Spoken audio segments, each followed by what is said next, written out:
It was Christmas on the island of Sodor. All the engines were working hard. Thomas and Toby were busy carrying people and parcels up and down the branch line.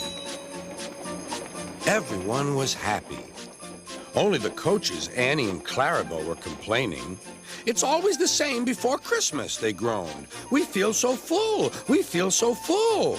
"Oh, come on," said Thomas. "Where's your festive spirit? Christmas Day is almost here."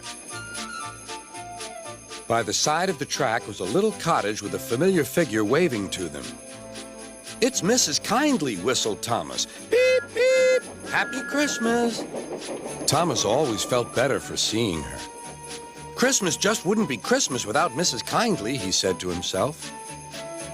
When work was over, Thomas went to see the other engines. All their coats had been polished. "Huh," said Gordon. "Just look at us. Your driver will have to work fast to get you as smart as us." "Never mind that," replied Thomas. "I've something important to say. Do you realize it's been a whole year since Mrs. Kindly saved us from a nasty accident? You remember when she was ill in bed and—" "Yes, of course," interrupted Edward. "You told us how she waved her red dressing gown out of her window to warn you about a landslide ahead." "And you and Toby gave her presents?" Percy joined in. "And Sir Topham Hatt sent her to the seaside to get better."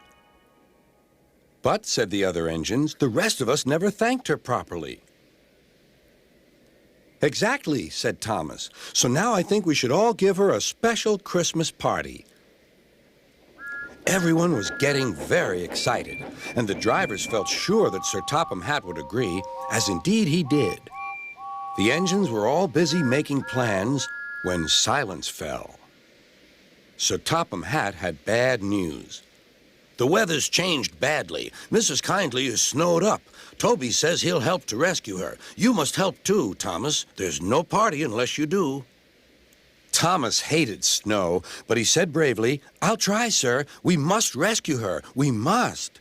"There's a good engine. You and Toby will manage splendidly." Thomas charged the snowdrifts fiercely. Sometimes he swept them aside, sometimes they stuck fast, and the men had to loosen them.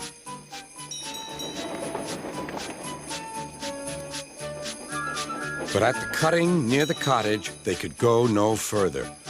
"Look at that!" exclaimed Thomas's fireman.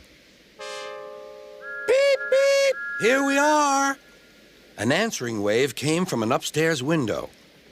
Then they heard a familiar sound.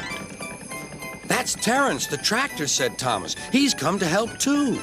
Sure enough, Terence had a snowplow and was working hard to clear a patch to the railroad line and safety. At long last, the rescue was complete. Percy took the tired workmen home.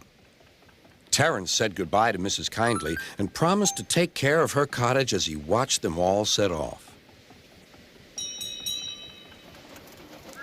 The engines made good time. No more snow had fallen, but the yard was dark. There was no one to be seen. Thomas's heart sank. Suddenly, all the lights went on. What a marvelous sight awaited Mrs. Kindly. "Well done," said Sir Topham Hatt. "I'm really proud of you all." Mrs. Kindly especially thanked the smaller engines. "Thomas and Toby are old friends," she said. "And now, Percy, you are my friend too." Percy was very pleased. "3 cheers for Mrs. Kindly," he called. "Beep, beep, beep." They all whistled. "We wish you a Merry Christmas, we wish you a Merry Christmas, we wish you a Merry Christmas and a Happy New Year." Thomas the tank engine and his friends thought it was the best Christmas ever, and Mrs. Kindly could think of nowhere she would rather live than here with them on the island of Sodor.